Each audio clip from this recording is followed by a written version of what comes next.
The first time I met Caleb, he was sprawled across our new couch in our San Francisco apartment, a beer in one hand and a smirk that screamed trouble. I'd barely dragged my suitcase through the door when he looked me up and down, his hazel eyes narrowing like he was sizing up an opponent.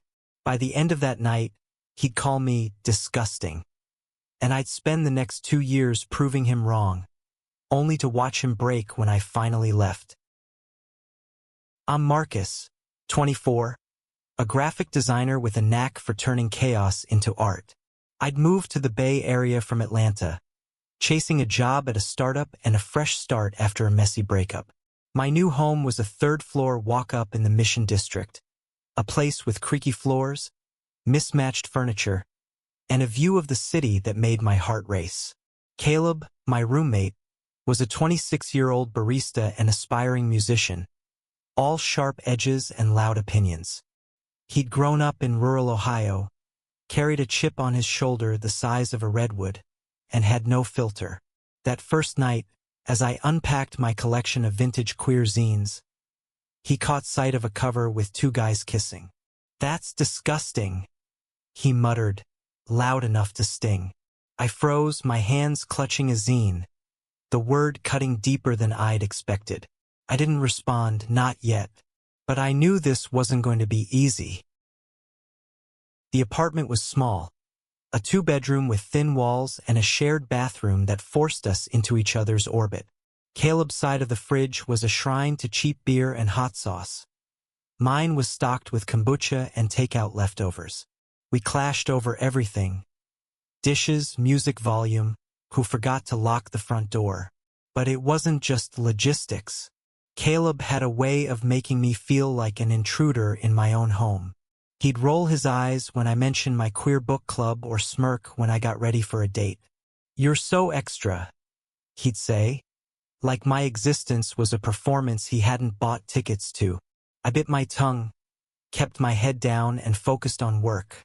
But every barb, every side-eye, built a wall between us. Still, there were moments, fleeting, confusing ones, where Caleb didn't seem like the enemy. One night, about a month in, I found him strumming his guitar on the fire escape, the city lights sprawling below. He didn't stop when I joined him, just nodded and kept playing. The melody was soft, almost tender, and for a second I saw someone else.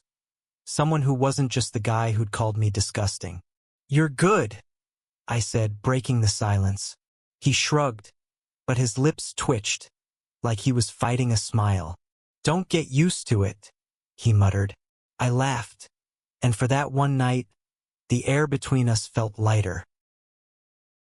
Work kept me sane. My job at the startup was demanding but thrilling, designing branding for local queer-owned businesses. I poured myself into it, sketching late into the night, my desk a mess of colored pencils and coffee mugs. Caleb, meanwhile, was always out, gigs at dive bars, late shifts at the coffee shop, or crashing with friends. When he was home, he'd blast punk rock or argue with someone on the phone, his voice carrying through the walls. I learned to tune him out, but I couldn't ignore the tension. It wasn't just his words. It was the way he watched me sometimes, like he was trying to figure me out but didn't know where to start. 6 months in, things hit a breaking point. I'd invited my book club over for a meeting, a group of queer artists and writers who filled the apartment with laughter and wine. Caleb came home mid-session, his boots stomping louder than necessary. He didn't say anything, just grabbed a beer and retreated to his room, slamming the door. Later, as I cleaned up, I found a sticky note on the fridge. "Keep your rainbow shit out of my space." My blood boiled. I stormed to his door, ready to confront him, but stopped. What was the point? He'd made it clear who he was. Instead, I tore the note into pieces and vowed to keep my distance. But life has a way of complicating things. One rainy evening, I came home to find Caleb on the couch, his face buried in his hands. His guitar case was open, the instrument untouched. "You okay?" I asked against my better judgment. He looked up, his eyes red, and for once he didn't snap back. "Lost my gig," he said, voice low. "And my dad called. Same old shit." I didn't know what to say, so I grabbed 2 beers from the fridge and sat across from him. We didn't talk much, but we drank in silence, the rain tapping the windows. It wasn't friendship, but it was something. Over the next few months, those moments piled up. Caleb started asking about my work, curious about the designs I left scattered on the table. I catch him humming along to my playlists when he thought I wasn't listening. He even showed up to one of my art shows, standing awkwardly in the corner with a plastic cup of wine. "Not bad," he said, nodding at a mural I'd painted. Coming from him, it felt like a trophy. I started to see the cracks in his armor, the way he'd deflect with sarcasm when I asked about his family, the late-night calls that left him quiet for days. He wasn't just a jerk. He was a guy carrying a weight I didn't understand. By the end of the first year, we'd settled into an uneasy truce. I still kept my guard up, but I didn't flinch at his presence anymore. We'd cook together sometimes, splitting takeout or arguing over who made better tacos. He'd tease me about my fancy kombucha, and I'd fire back about his obsession with hot sauce. It wasn't perfect, but it was livable. And somewhere along the way, I started to wonder if Caleb's edges were softening, or if I was just getting used to them. The second year with Caleb was a slow unraveling, like a song that starts quiet and builds to a crescendo you didn't see coming. I thought we'd reached a kind of peace, but life doesn't let you settle for long. In San Francisco's ever-shifting rhythm, our apartment became a stage for something deeper, a collision of who we were and who we might become. I started noticing things about Caleb I hadn't before. The way his hands shook slightly when he talked about his dad, a man whose voice seemed to haunt him even across state lines. The way he'd linger in the kitchen when I cooked, pretending to grab a snack but really watching me chop onions with a curiosity that felt almost shy. One night, he joined me on the fire escape again, this time with a bottle of whiskey instead of his guitar. "You ever feel like you're running from something?" he asked, staring at the city lights. I nodded, thinking of my ex, the family I'd left behind in Atlanta who didn't quite get me. "All the time," I said. He didn't push, but he passed me the bottle, and we sat there, the silence saying more than words could. Work was picking up for me.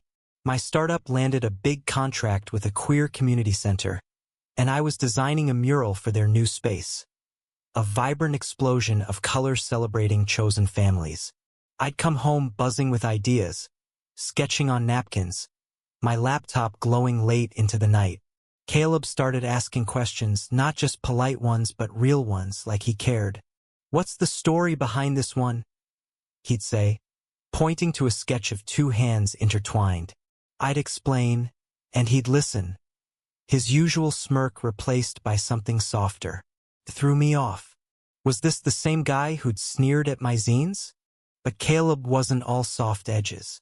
He'd still snap sometimes, especially when his phone rang with a call from Ohio. I'd hear him pacing in his room, his voice sharp and defensive. "No, Dad. I'm not coming back. I'm not like you."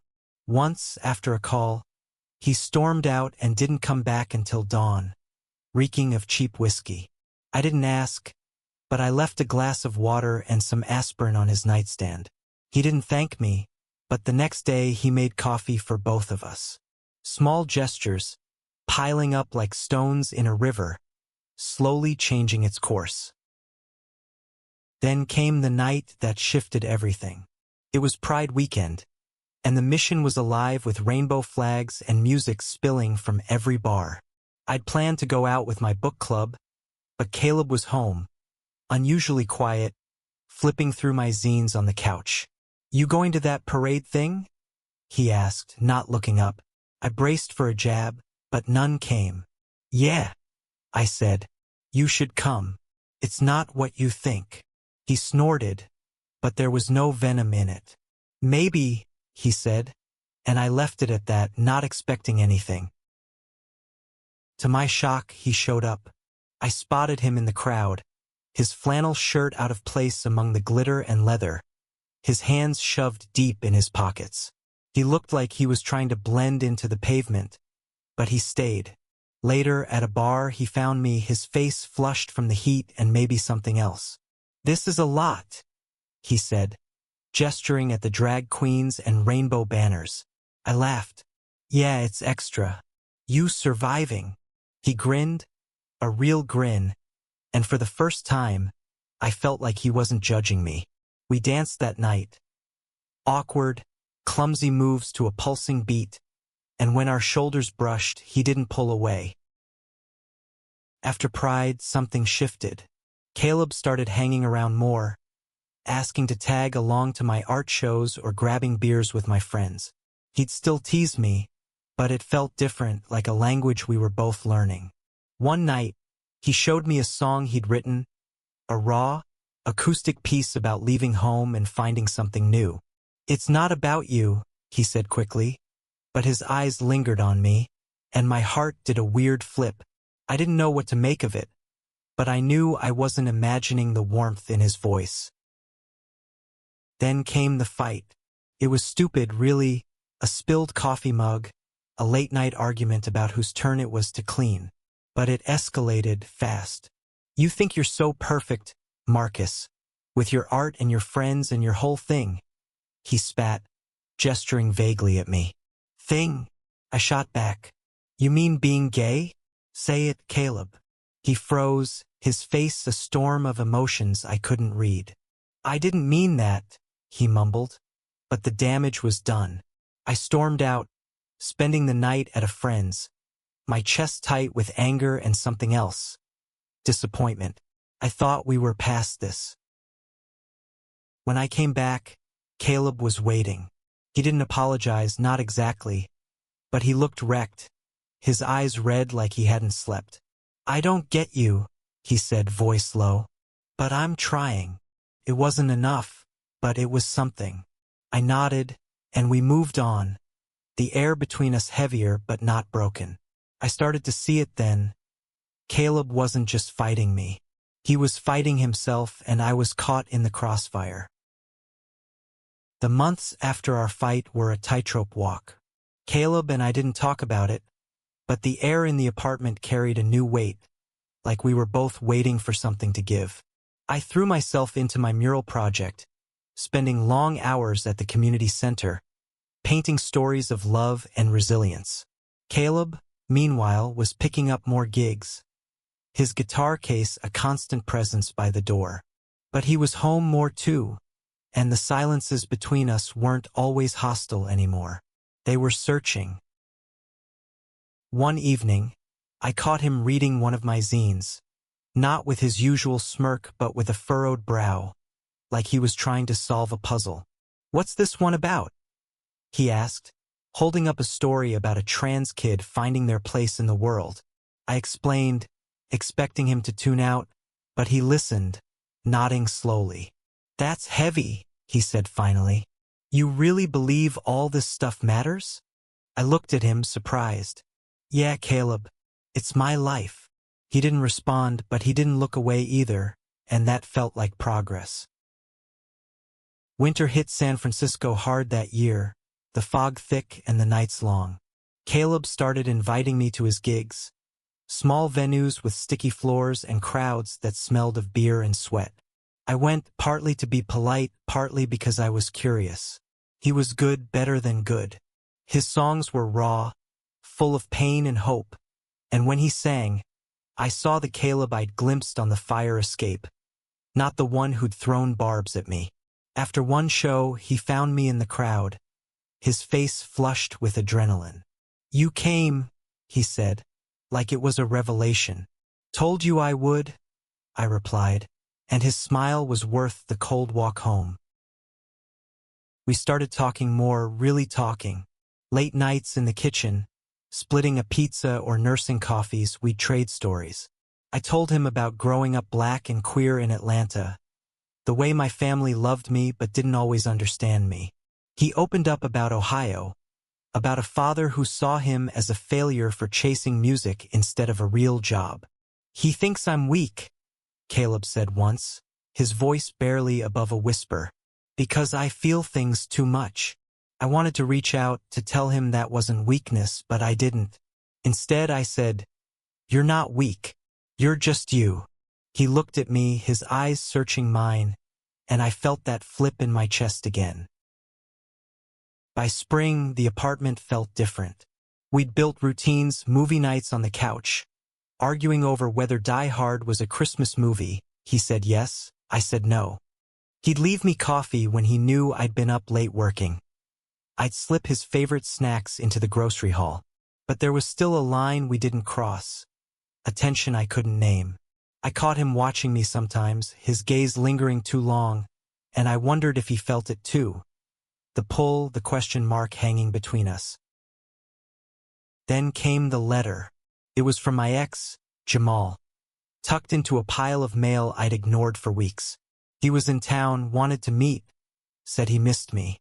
Reading it felt like a punch to the gut. I hadn't thought about Jamal in months, but the words brought back the ache of our breakup. The way he'd walked away when I needed him most. I didn't notice Caleb watching me from the doorway until he spoke.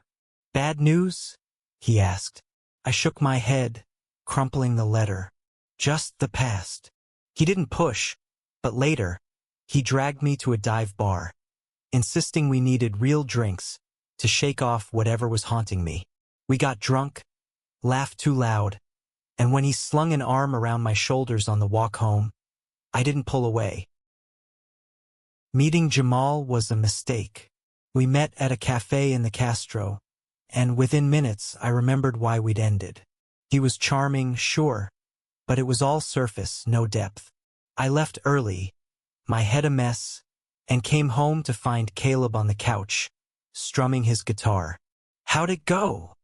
he asked, his tone casual but his eyes sharp. "Like shit," I said, dropping onto the couch next to him. He didn't say anything, just played a soft melody, and I let it wash over me. "You deserve better," he said finally, so quiet I almost missed it. My heart stuttered, but I didn't know how to respond, so I just nodded, the space between us electric with unspoken things. That night I couldn't sleep. I kept thinking about Caleb, his rough edges, his quiet moments, the way he was trying, really trying to understand me. I didn't know what it meant, but I knew I didn't want to lose it. Not yet. The summer brought heat and clarity, like the fog had finally burned off.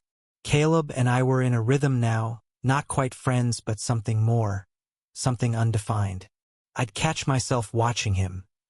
The way his hands moved when he played guitar, the way his laugh lit up his face, scared me how much I cared. I'd been burned before, and Caleb, with his history of sharp words, wasn't exactly a safe bet. But the pull was undeniable.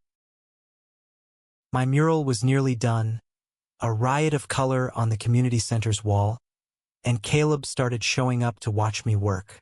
He'd bring coffee, sit on a bench, and pretend to read while stealing glances at the paint on my hands.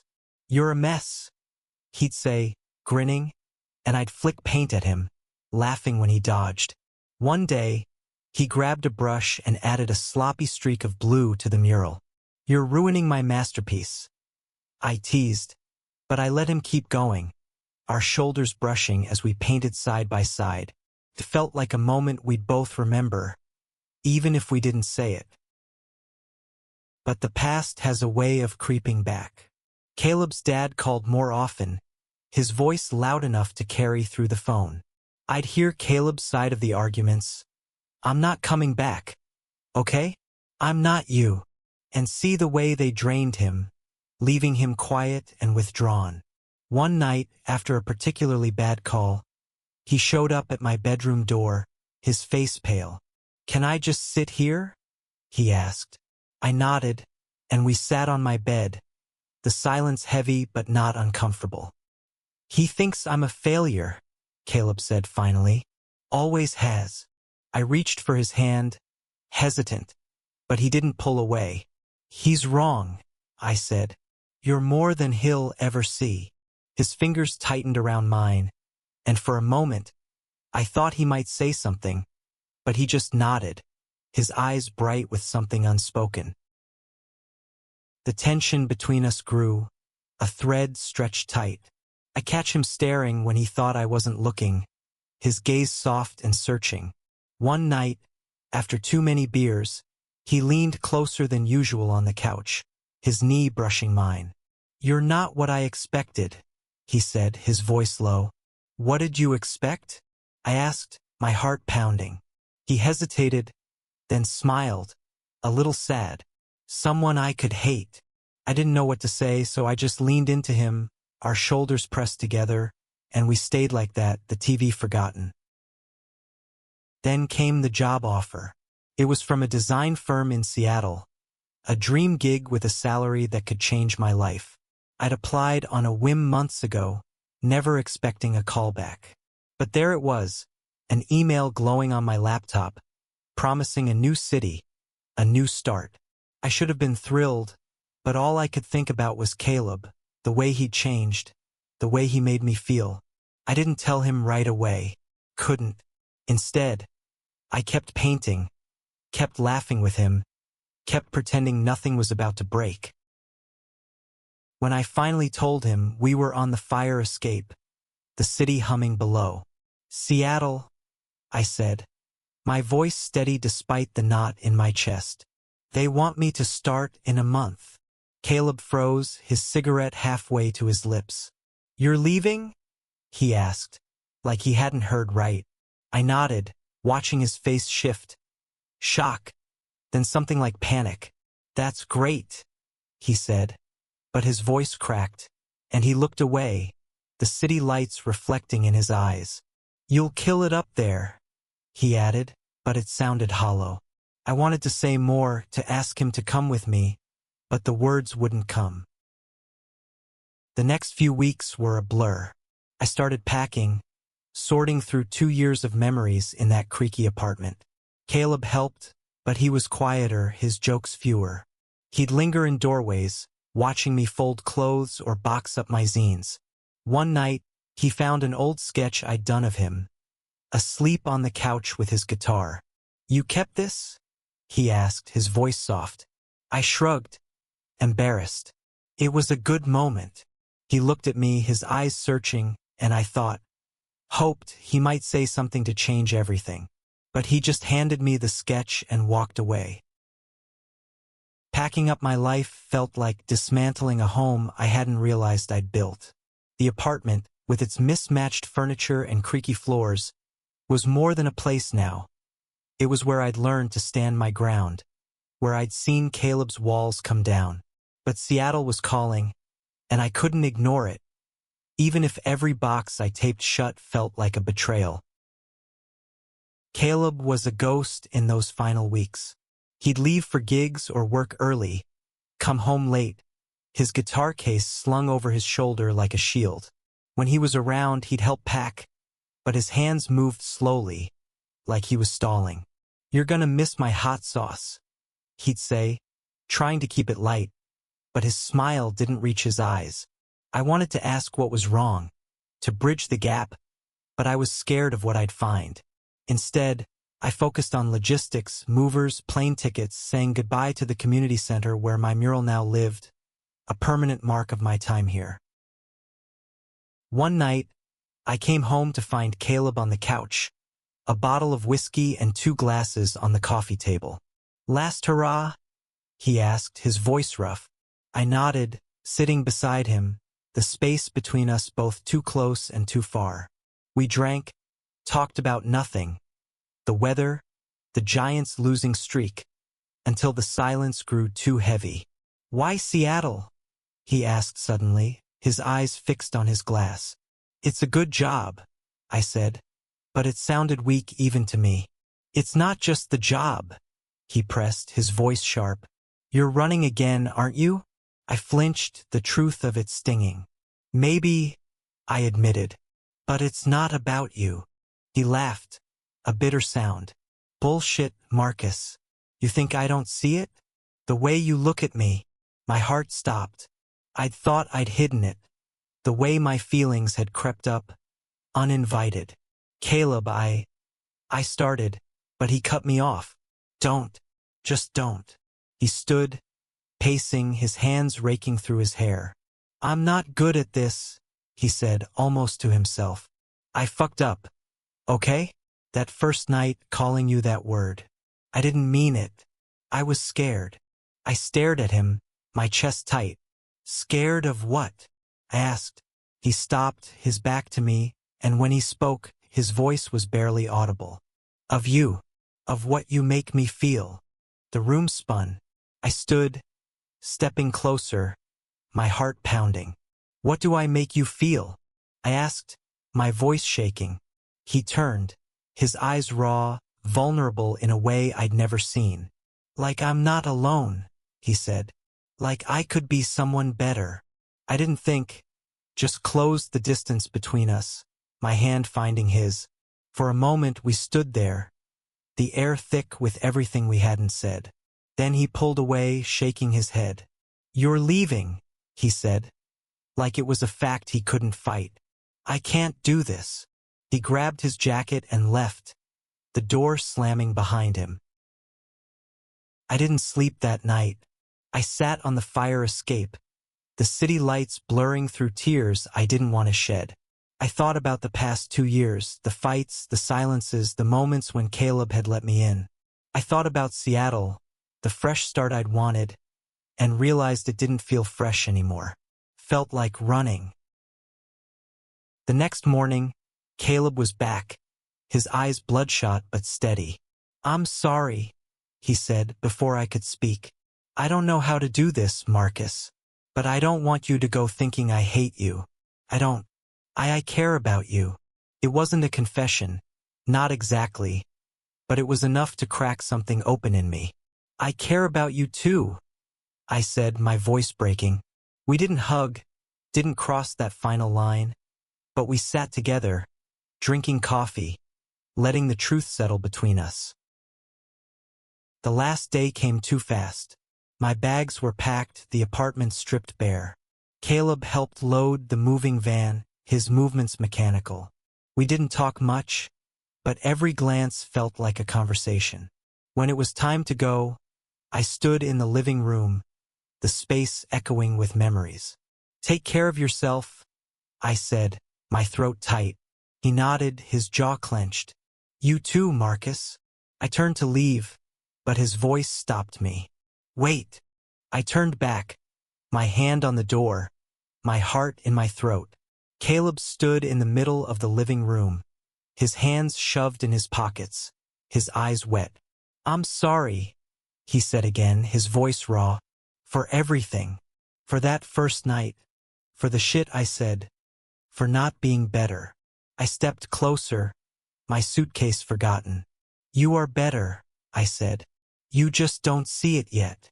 He laughed, a choked sound, and then the tears came, spilling down his cheeks. I'd never seen him cry, not in 2 years, not through fights or bad gigs or calls from his dad. But there he was, breaking in front of me, and it undid me. I dropped my bag and hugged him, fierce and unthinking. He clung to me, his hands fisting in my shirt, and for a moment we were just two people holding on to something we didn't want to lose. I don't know how to do this without you, he whispered, and I felt my own tears fall. You'll figure it out, I said, my voice unsteady. You're stronger than you think. We stood there, the city humming outside, the apartment empty but full of us. When we pulled apart, his face was a mess, but he was smiling, a shaky, real smile.